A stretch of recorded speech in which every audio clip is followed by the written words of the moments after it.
Hello everyone, কেমন আছো তোমরা সবাই? আমি তো খুব ভালো আছি। অ্যাকচুয়ালি সেটা নতুন ভিডিও নিয়ে খুব ভালো আছি বলবো না, অ্যাকচুয়ালি লাস্ট 1 উইক ধরে কিছু জিনিস নিয়ে আমি একটু পাজলড হয়ে রয়েছি এবং সেই কারণে কিন্তু আমি এই ভিডিও দেওয়াটা একদমই বন্ধ রেখেছিলাম বলাই যায়। কোনো কিছুই করছিলাম না, আমার অ্যাকচুয়ালি কিছুই করতে ভালো লাগছিল না। ভিডিও কিন্তু আমি রেকর্ড করে গেছি, কিন্তু সেই ভিডিওগুলো এডিট করবো বা পোস্ট করবো সেটা আমার একদমই ভালো লাগছে না। এই ব্লগটা কিন্তু তোমরা রিভার্সে দেখছো, এটা বলাই যায়, বিকজ 2 ফেব্রুয়ারিতে মানে প্রথম দিনের এটা ব্লগ, যেদিনকে আমি কিন্তু বিকেলবেলায় মেরুন কালারের সালোয়ারটা পরে আর অল্প একটু সেজে বেরিয়েছিলাম। আর এটা কিন্তু আমার মায়ের সালোয়ার, সেম অবশ্য একটা আমারও আছে। তার কারণ হচ্ছে সকাল থেকে আমার এত শরীর খারাপ ছিল, মুড অফ ছিল, প্লাস একটু ঝগড়াঝাটিও হয়ে গেছিলো যে আমি একদম শুয়েই পড়েছিলাম বাড়িতে, যে আমি কোথাও যাব না। তো তারপরে আবির আরও আমার সব বন্ধুরা মিলে সবাই একটু কনভিন্স করলো যে সরস্বতী পুজোটা নষ্ট করিস না। তো সেই জোরে কিন্তু আমি মোটামুটি একটা সালোয়ার পরে বেরিয়ে গেছিলাম, বিকজ শাড়িতে আমি একদমই প্রো নই, আর সেই কারণে আমি ওই রিস্কটা একদমই নিইনি। একেই সন্ধে হয়ে আসছিলো, ওই জন্য বেশি দেরি না করে আমরা ডিসাইড করলাম যে পাটুলি রিভার সাইড যাবো। আর আমিও মানা করিনি, বিকজ লাস্ট ইয়ার উইন্টারে এমনিতেও আমরা পাটুলি যাইনি, জোর করে তো বেরিয়েছি। তবে এই কবি সুভাষটা ক্রস করার পরেই ফাঁকা ফাঁকা রাস্তাগুলোর জন্য আমার এত ঠান্ডা লাগছিলো যে আমি ভাবছিলাম কতক্ষণে আমরা পাটুলি গিয়ে পৌঁছবো। সেই দিনকে দুপুরবেলা যখন বাড়িতে বসেছিলাম আর বিকেলবেলা বেরিয়েও কিন্তু আমার খুব মনটা খারাপ লাগছিলো যে সরস্বতী পুজোর দিন সবাই সেজে গুজে শাড়ি পরে বেরিয়েছে, ঘুরছে, আর আমি ঘুরতে বেরোলেও শাড়ি পরতে পারলাম না। তবে এখন আমি বলতে পারি যে রোববারে থেকে কিন্তু সোমবারেই বেশি লোকজন বেরিয়েছিল, কারণ আমিও সোমবারই শাড়ি পরে বেরিয়েছিলাম, যেটা তোমরা দেখতে পাবে পরের ব্লগের পার্টে। অনেকটা রাস্তা পেরিয়ে অনেক বকবক করার পর ফাইনালি আমরা চলে এসেছিলাম পাটুলি রিভার সাইড। আর এই জায়গাটায় আসতে আমার এত ভাল লাগে, মানে এত কালারফুল আর এত সুন্দর, মানে যেদিকে তাকাবে সেই দিকে কিন্তু মনটা একদম ভালো হয়ে যায় দেখে। পায়ে হেঁটে দেখার থেকেও বাইকে করে এই ক্রসিং থেকে পার্কিং অবধি যাওয়ার সময় যে ভিউটা, এটা কিন্তু আমার বেস্ট লাগে। আর একটুও টাইম ওয়েস্ট না করে আমরা কিন্তু ডিরেক্ট চলে এসেছিলাম চা ও নচিকেতাতে, কারণ এখান থেকে চা না খেলে আর পাটুলি আসার কোনো মজা থাকে না। যদিও এই চাটা আমার একদম ভাল লাগে না, আমি একদম অনেস্টলি বলছি। যাদের ভাল লেগেছিলো তারা খাচ্ছে, তোমরা দেখতেই পাচ্ছ ব্লগটাতে। চা খেয়ে কিন্তু আমরা পাশে এই যে ছোট্ট করে ওয়াকিং প্যাসেজটা চলে গেছে, এখানে চলে এসেছিলাম, বিকজ এখানে সবাই দাঁড়িয়ে একটু ছবি টবি তুলছিল। লাস্টবার আমি যখন এখানে এসেছিলাম সেইবার এই জায়গাটা কিন্তু বন্ধ ছিল, জানি না কেন। তবে এই ফার্স্ট টাইম কিন্তু আমি এই প্যাসেজটাতে এলাম, আর এখান থেকে চলে গেছিলাম আমরা একদম উল্টো দিকে, যে ওখানে কি কি আছে সেটা দেখার জন্য।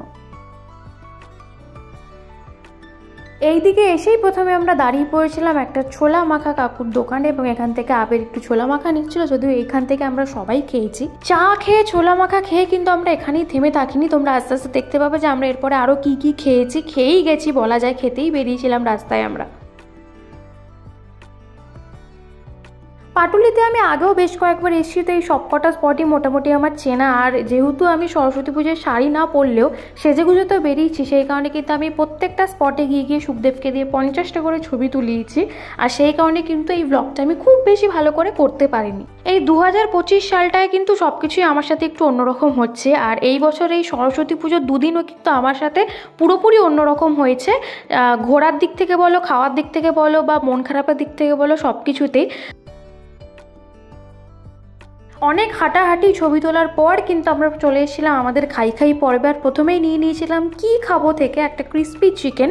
কি খাবো আমরা ডিসাইড করে নিয়েছিলাম, আর ক্রিস্পি চিকেনটা কিন্তু ভালোই ছিল, তবে ক্রিস্পিনেসটা একটু কম ছিল। সেখান থেকে আমরা শিফট করে গেছিলাম দ্য পাটুলি মোমো ম্যানিয়ার, এবং এখান থেকে আমরা অনেক কিছু নিয়েছি, একটা স্টিম মোমো, একটা হরিয়ালি কাবাব, আর নিয়েছিলাম 2টো চিকেন শাওয়ারমা। আর সবকটাই কিন্তু বেশ ভালো ছিল খেতে।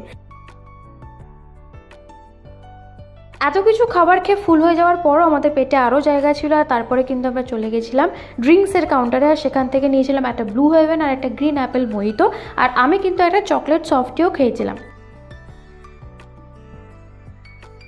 সত্যিকারের দক্ষিণেশ্বর না হলেও পাটুলির এই দক্ষিণেশ্বরের এই লেক ভিউটা কিন্তু আমাদের বেশ ভালো লেগেছিল, ওই জন্য কিন্তু এর উল্টো দিকে আমরা বসে বেশ অনেকক্ষণ আড্ডা দিয়েছিলাম আর অনেক অনেক ছবিও তুলেছিলাম। আর আমি এখানে বসে বসে ভাবছিলাম যে সকাল থেকে দিনটা আমার ভালো না গেলেও শেষটা কিন্তু বেশ ভালো গেল, কারণ আমি বন্ধুদের সাথে অনেকটাই মজা করলাম। তো এরপরে আমরা এখান থেকে উঠে পড়লাম আর বাড়ির দিকে যাওয়ার আমাদের সময় হয়ে এলো। পাটুলিকে বাই বাই জানিয়ে যখন আমরা বাড়ির দিকে আসি তখন খুব মজা লাগলেও আস্তে আস্তে আমার এত ঠান্ডা লাগছিল যে মনে হচ্ছিল কতক্ষণে আমি এই জায়গাটা ছেড়ে বেরোবো। প্রথম দিকে এখান থেকে বেরিয়ে আমাদের কোথাও খেতে যাওয়ার প্ল্যান থাকলেও এখানেই আমরা এত কিছু খেয়ে নিয়েছি, তো সেই কারণে আমাদের পেটে একটুও জায়গা ছিল না, ওই জন্য যে যার বাড়ির দিকেই যাবো আমরা ডিসাইড করে নিয়েছিলাম। কারণ সত্যি কথা বলতে পাটুলিতে কিন্তু প্রচুর প্রচুর খাওয়ার অপশানস আছে, আর একটার থেকে আরেকটা কিন্তু বেশ ভালো খেতে, বেটার খেতে, আর খাবারের প্রাইসও কিন্তু খুব একটা হেভি নয়, তো ইজিলি কিন্তু খাওয়া যায়, আর খেলে তোমার পেট ডেফিনেটলি ভরে যাবে। যেহেতু আমরা অনেক দেরি করে বিকেলবেলা বেরিয়েছিলাম আর তারপরে ডিরেক্ট ঘুরতে চলে গেছিলাম, তোমরা দেখতেই পেলে এতক্ষণ। তো দিনের বেলা যেখানে কয়েকটা জায়গায় যাওয়ার কথা ছিল সেগুলো আমরা চেষ্টা করলাম যে ফেরার পথে তাদের সাথে দেখা করে আসার। মিতুল সুখদেবকে টাটা বলে আমি আর আবির চলে এসেছিলাম স্যারের বাড়ির পুজোতে, আর এসে দেখলাম যে তখন কিন্তু হোম হচ্ছিল। তো এটা বেশ ভালোই হয়েছিল যে সকালবেলায় পুজোতে না আসতে পারলেও রাত্রেবেলায় কিন্তু হোমটা দেখেই আমরা বাড়ি ফিরেছিলাম। এরপরে আমরা প্রসাদ নিয়ে বাড়ির দিকে যাচ্ছিলাম, আর যাওয়ার সময় কিন্তু রাস্তায় বেশ ভালো একটা জিনিস দেখলাম, তোমরা বুঝতে পেরেছো কিনা আমি ঠিক জানি না। তো আরও কয়েকটা ঠাকুর দেখে কিন্তু আমরা বাড়ি চলে এসেছিলাম। এই যে দেখতে পাচ্ছ এটা কিন্তু আমি ফার্স্ট ডের জন্য রেডি হয়ে গেছিলাম, অল্পই সেজেছিলাম বিকজ হাতে বেশি সময় ছিল না, আর আমি চেঞ্জ করে ফেলেছি, নইলে আমি আউটফিটটা আরেকবার দেখিয়ে দিতাম। তো আজকে ডে 1-এর মতন তো আমার ঘোরা কমপ্লিট হয়ে গেছে, অল্প হলেও একটু মজা হয়েছে বিকজ বন্ধুদের সাথে বেরিয়েছিলাম, কারণ কালকে ওদের অনেকেরই ছুটি নেই, তো ওই জন্য কালকে আর ওদের সাথে দেখা হয়তো হবে না। আমরা তবে একটু বেরোবো বিকজ সরস্বতী পুজোয় আমি শাড়ি পরে নিয়ে এই দুঃখে তো আমি লিটারালি মানে মরেই যাচ্ছি বলা যায়।